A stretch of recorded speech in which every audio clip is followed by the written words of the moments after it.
예레미야 13장 말씀입니다. 1절부터 11절까지 교독을 하겠습니다.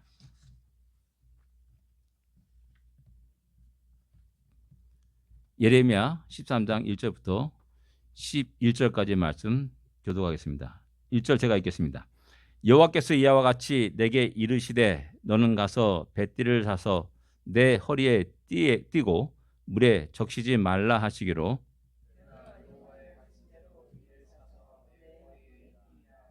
여호와의 말씀이 다시 내게 임하여 이르시되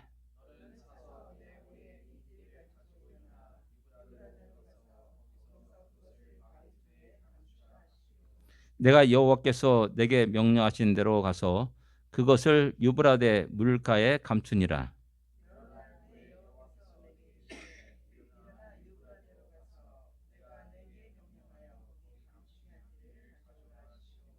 내가 유브라데로 가서 그 감추었던 곳을 파고 띠를 가져오니 띠가 썩어서 쓸 수 없게 되었더라. 여호와께서 이와 같이 말씀하시니라. 내가 유다의 교만과 예루살렘의 큰 교만을 이같이 썩게 하리라.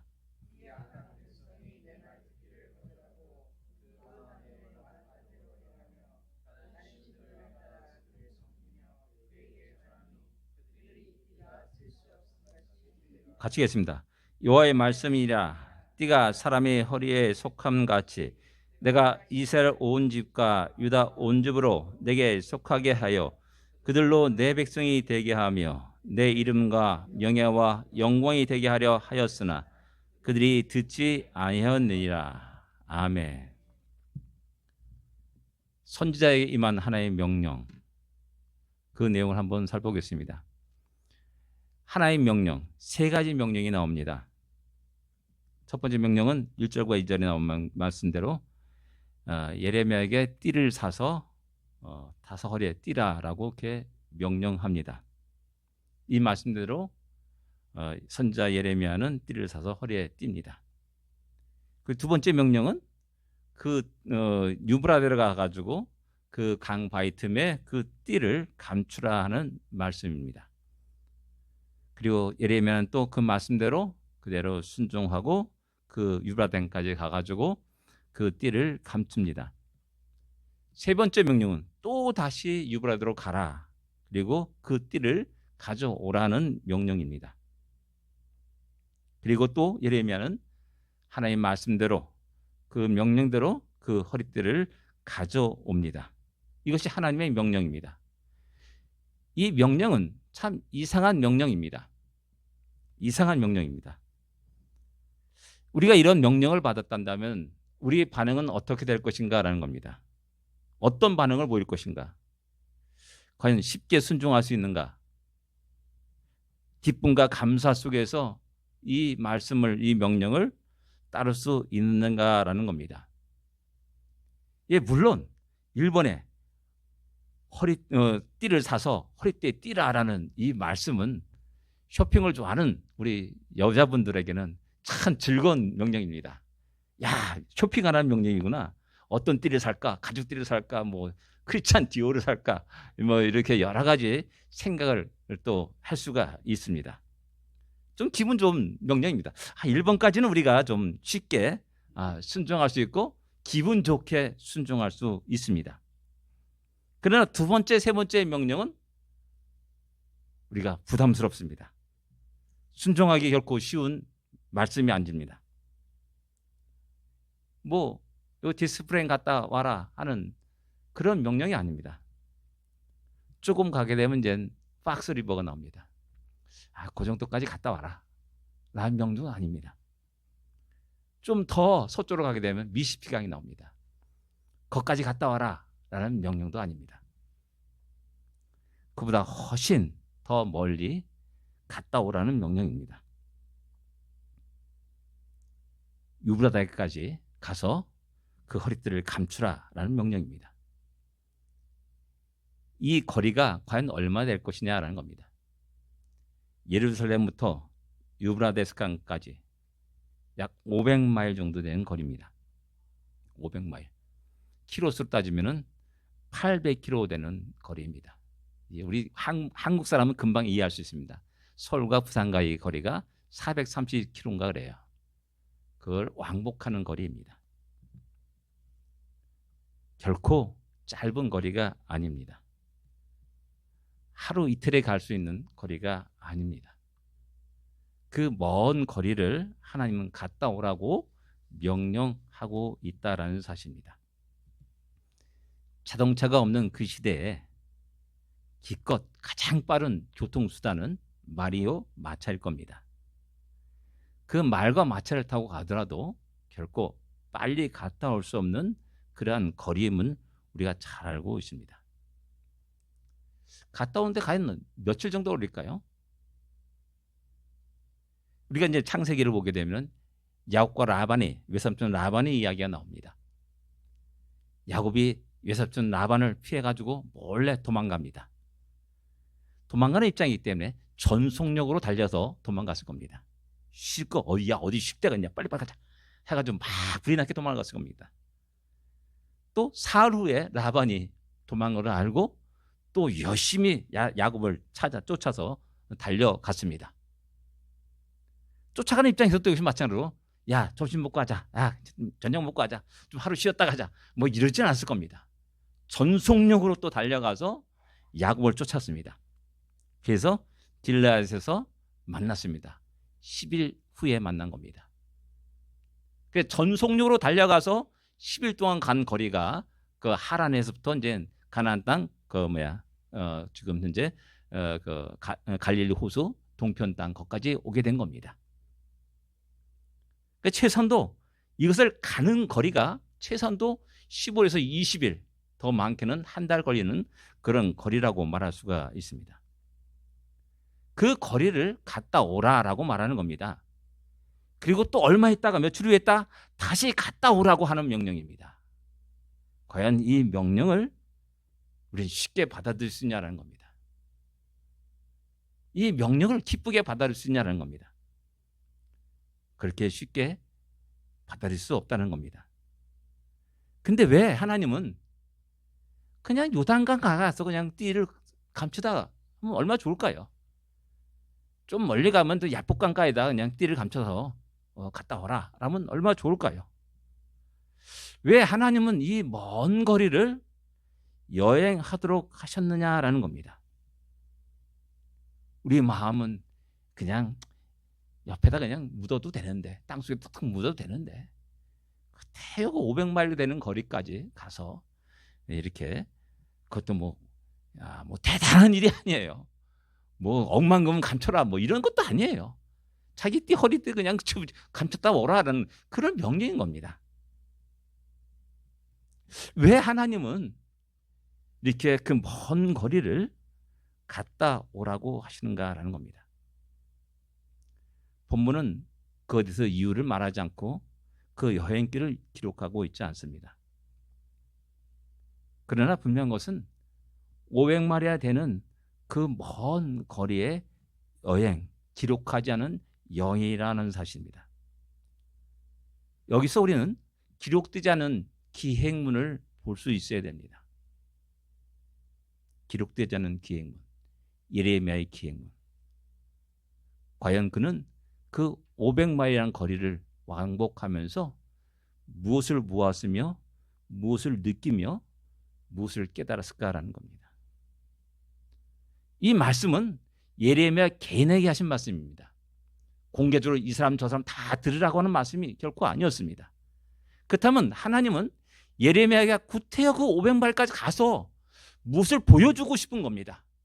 무엇을 느끼게 하고 싶은 겁니다. 무엇을 배우게 하고 싶은 거라는 겁니다. 과연 그것이 무엇이냐라는 겁니다. 예레미야가 쉽게 볼 수 있는 것은 전쟁의 참혹함이었습니다. 수많은 시체들이었을 겁니다. 황폐된 성들의 모습을 그는 여러 곳에서 볼 수 있고 확인할 수 있었을 것이라는 사실입니다.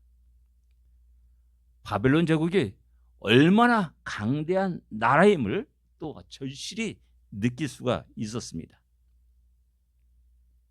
수많은 나라들이 바벨론에 그 힘 앞에 추복 낙엽처럼 사라졌고 쓸려갔고 멸망당하여 말았습니다. 그 다음에 일어난 일이 무엇입니까?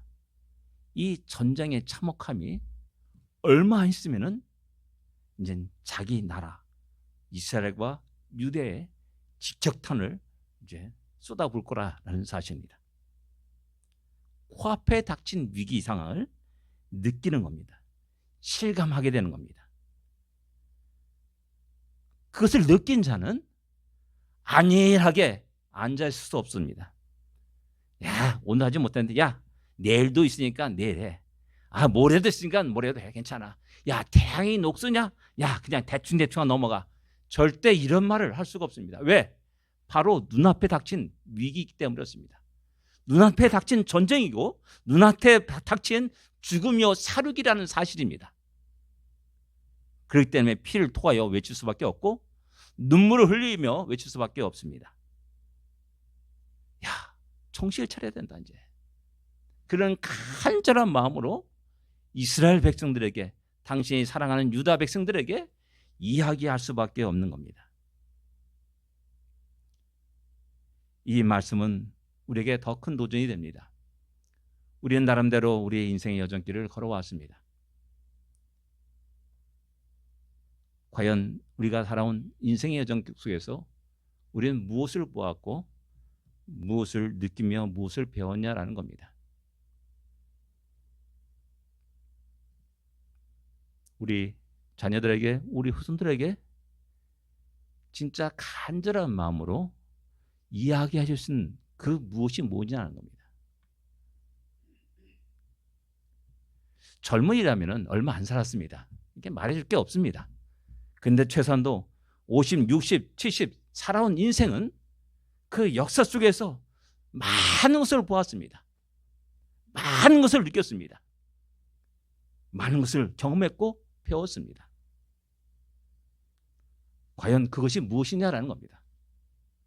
내가 마지막 숨을 넘어가는 그 순간에 딱 한마디 한다면 과연 그 한마디가 무엇이냐라는 겁니다.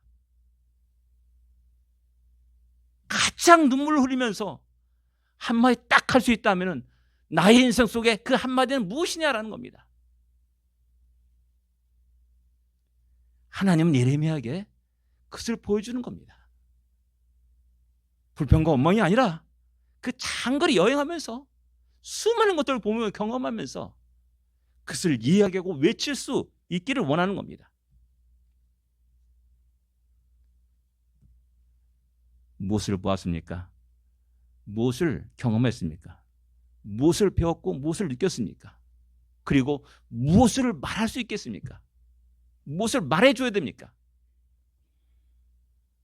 우린 그것에 대해서 분명히 우리 마음속에 간직한 그 한 터너가 있어야 됩니다. 그렇지 않다면 우리 10년, 20년, 30년, 40년, 50년, 60년의 세월이 허송세월한 겁니다. 하나님의 뜻과 목적에 맞지 않는 그런 세월을 살아간 겁니다. 500마일을 갔다 오라 했는데 너 뭐 봤냐 했더니 아무것도 본 게 없습니다. 뭐 느꼈냐? 아, 느끼기 하나도 없습니다. 재밌던데요. 너무나 화려하던데요. 뭐 라스베가스가 지금 너무나 멋있던데요. 거기서 살고 싶습니다. 라고 말한다면 얼마나 황당하겠습니까?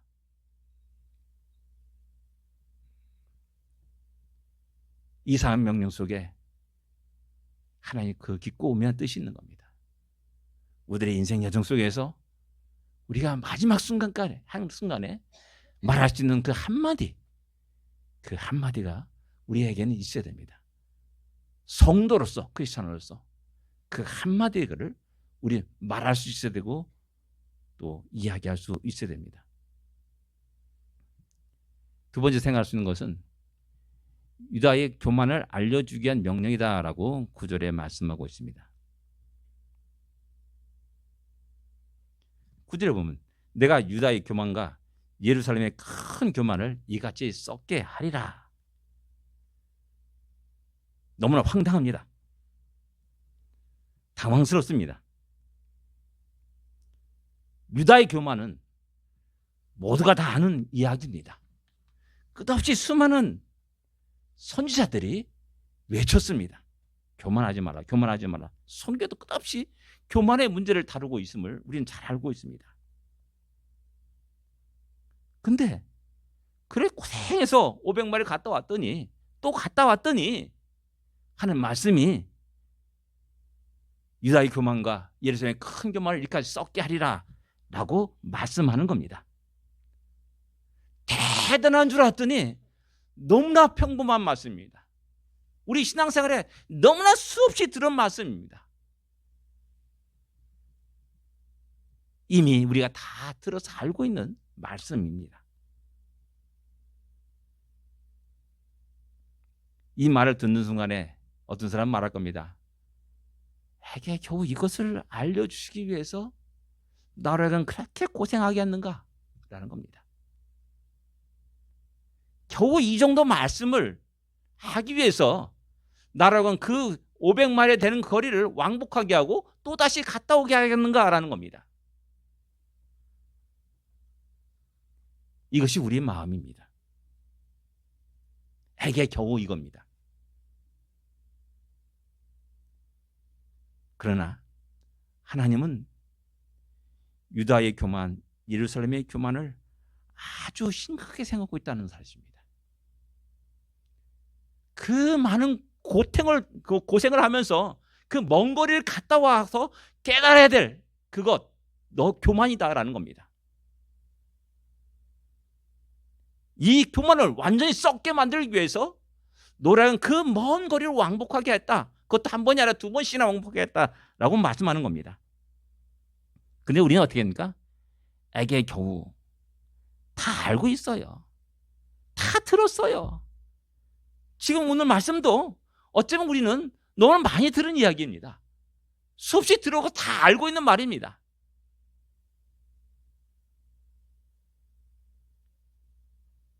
그런 마음이 들지 않겠습니까? 우리의 심령이 묻어진 겁니다. 어떤 큰 자괴도 이젠 요동하지 않습니다. 움직이지 않습니다.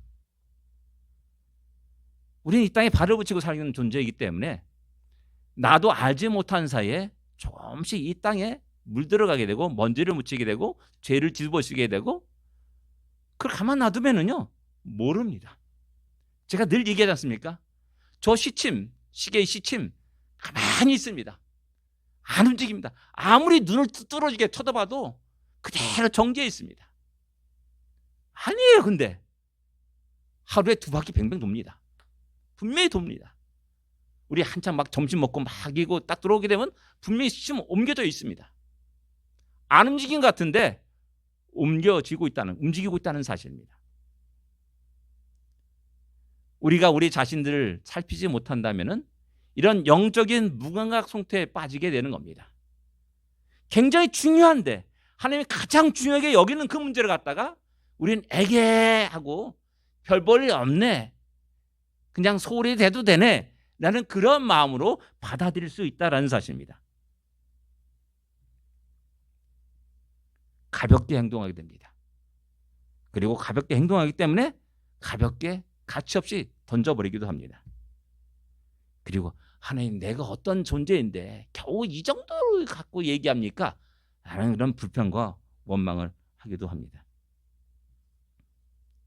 유다의 교만, 그것은 작은 문제가 아니었습니다. 예루살렘의 큰 교만이라고 말하고 있습니다. 너무나 심각한 문제라는 사실입니다. 그래서 그 심각한 문제를 알려주기 위해서 그 많은 고생을 하게 하는 겁니다. 그 많은 어려움들을 보고 경험하고 참혹한 모습을 보게 하는 겁니다. 우리가 아무것도 아니라고 생각하는 것들, 하나님은 굉장히 중요하게 여긴다는 겁니다. 작다고 생각하는 것들을 너무나 크게 중요하게 여기신다는 겁니다. 우리는 착각해서는 안 됩니다. 잘못 생각해서는 결코 안 됩니다. 하나님이 느끼는 그 심각성으로 우리가 느낄 수 있어야 됩니다. 그 심각성으로 우리는 이 시대를 볼 수 있어야 됩니다. 심각성을 느끼지 못하면 절박함도 없습니다. 그리고 그 절박한 심정으로 하나님 말씀을 온전히 대언하지도 못합니다.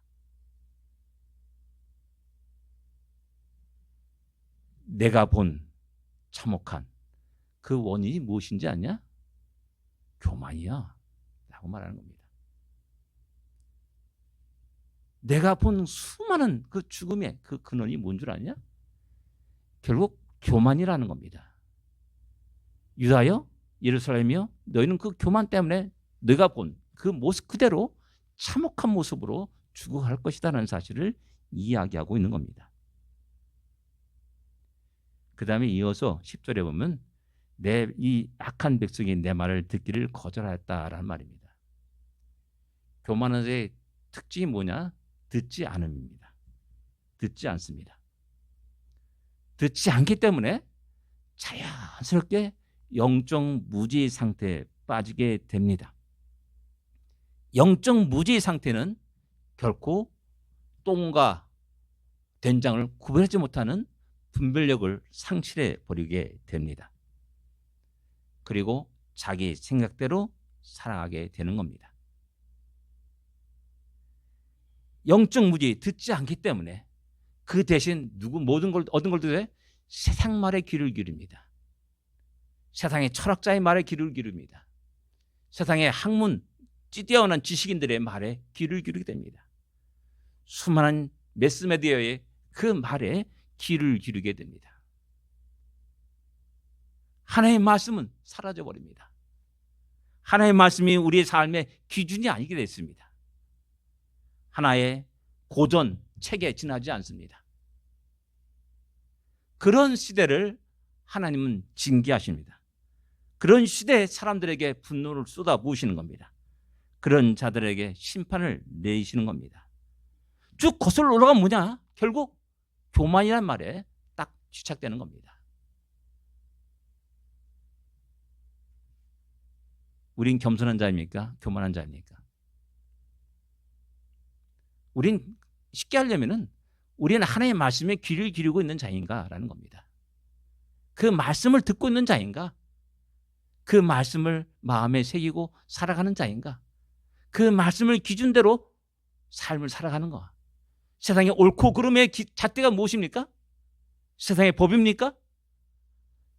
진정 교만하지 않고 겸손한 자는 주님의 말씀이 나의 삶의 옳고 그름의 잣대가 됨을 갖다가 고백하지 않을 수 없습니다. 그래서 자연스럽게 영적인 분별력을 가지고 살아가게 되는 겁니다. 내 생각이 아닙니다. 내 감정이 아닙니다. 내 마음의 소원이 아닙니다. 내 마음의 계획과 의지가 아닙니다. 하나님의 소원이 무엇인가? 하나님의 마음이 어떤가? 하나님의 계획이 어떤가? 우리는 헤아려 할 수 있어야 됩니다. 우리의 인격이 우리 하나님을 닮아가는 그런 모습으로 변해가야 되는 것이라는 사실입니다. 그래서 교만 너무나 많이 들었고 너무나 많이 알고 있는 그 말씀이지만은 그래서 소리 다르게 되고 버리게 되는 그런 우리를 향하여서 하나님은 그 교만을 완전히 짓밟아 버리고 썩게 하시고 다시 교만한 얼굴을 나타내지 못하도록 하시겠다고 말씀하는 겁니다. 세 번째 우리가 생각하는 건 뭐냐면은 하나님의 마음과 뜻입니다. 11절에 여러분 다 같이 읽겠습니다.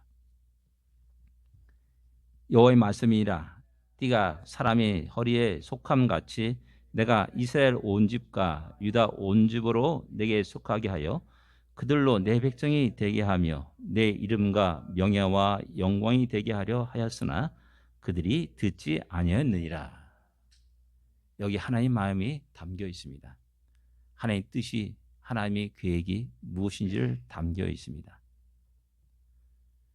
출애굽 이스라엘 백성들을 출애굽시키면서 하신 말씀이 뭡니까? 내 백성이 되게 하리라. 제사장이 되게 하리라. 제사장 나라가 되게 하리라 라고 말씀하십니다. 이것은 변하지 않는 하나님의 일관된 생각과 마음이요 계획입니다. 교만을 버리게 하는 이유도, 썩게 하는 이유도 거기에 있습니다. 제발 내 말에 귀를 기울여라, 들어라 라고 간절히 외치고 있는 겁니다. 예레미야에게 이 하나님 마음을 가지고 이스라엘 백성들에게 외칠 것을 요구하고 있다라는 사실입니다. 귀찮게 함이 아닙니다. 벌을 주게 함이 아닙니다. 심판하게 함이 아닙니다. 너희는 내 백성이야. 나의 백성이야. 그리고 내 이름과 명예와 영광을 위해서 존재될 나의 백성이라는 사실을 위해서 그런 작업을 하시는 겁니다. 이것이 하나님의 계획이셨고 이 계획 아래 이스라엘 백성이 존재하였고 유대가 존재하였습니다. 이스라엘 백성과 유다의 존재 의미가 바로 여기에 있다라는 사실입니다. 하나님의 영광을 위한 존재입니다. 하나님께 찬양드리며 하나님께 영광을 돌리기 위한 존재로 우리를 택하여 주셨다는 사실을 성경은 끝없이 우리에게 말씀하는 겁니다. 우리는 버려진 존재가 아닙니다. 이런 하나님의 크고 놀라운 계획 속에 있는 존재라는 사실입니다. 또 다른 말로 말하면 이 놀라운 은혜를 입은 백성이라는 사실을 또 우리는 깨닫게 되는 겁니다. 이 은혜 속에 우리는 평안을 누릴 수 있고 기쁨을 누릴 수 있고 행복을 누릴 수 있어야 됩니다. 모든 민족에 뛰어난 민족이 될 수 있어야 됩니다.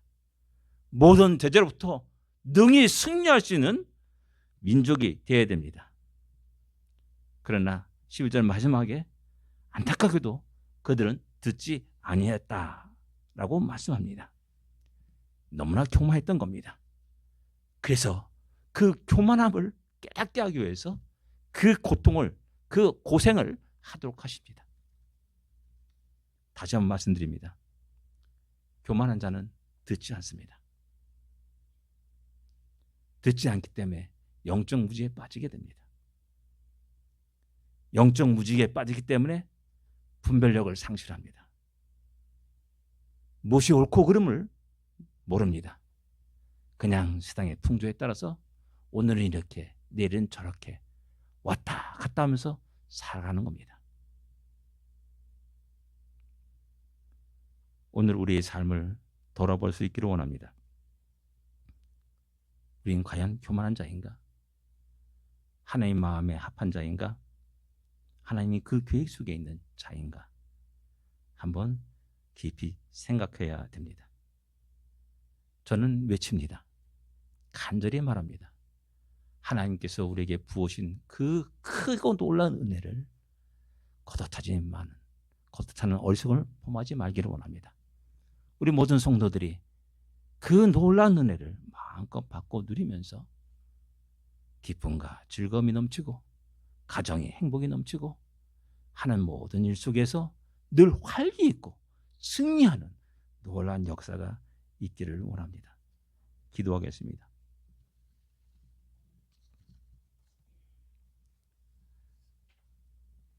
지금까지 우리는 삶을 살아가면서 무엇을 보고 무엇을 느꼈고 무엇을 배웠으며 무엇을 깨달았습니까? 우리 후배들에게, 우리 자녀들에게, 우리 후손들에게 말해줄 수 있는 그 하나는 무엇입니까? 우리는 오늘 살아가면서 주님의 말씀에 귀를 기울이고 살아갑니까? 주의 말씀을 듣고 있습니까? 영적 무지에 빠지지 않고 있습니까? 다시 한번 이 말씀을 생각하면서 우리가 우리 자신들의 모습을 돌아보며 기도하기를 원합니다. 기도하겠습니다.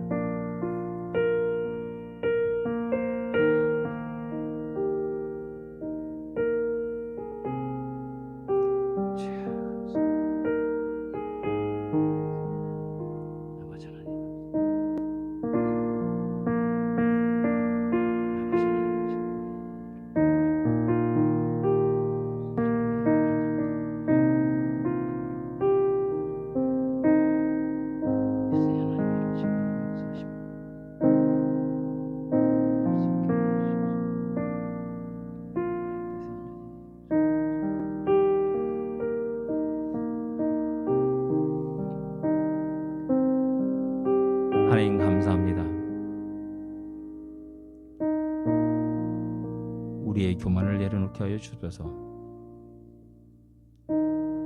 주의 말씀에 귀를 기울이는 자가 되게 하여 주옵소서. 영적으로 분별력 있는 자가 되게 하여 주시고, 하나님의 행하신 일들을 보며 하나님의 역사심을 보면서 우리 시간과 우리 인생을 온전히 주께 드릴 수 있는 우리 모두가 되게 하여 주옵소서. 하나님이 부어주신 그 크고 놀라운 은혜를 깨닫고 기쁨과 감사 속에 살아가는 승리하는 진정한 하나님의 백성이 되게 하여 주시옵소서. 예수님으로 간절히 기도드립니다. 아멘.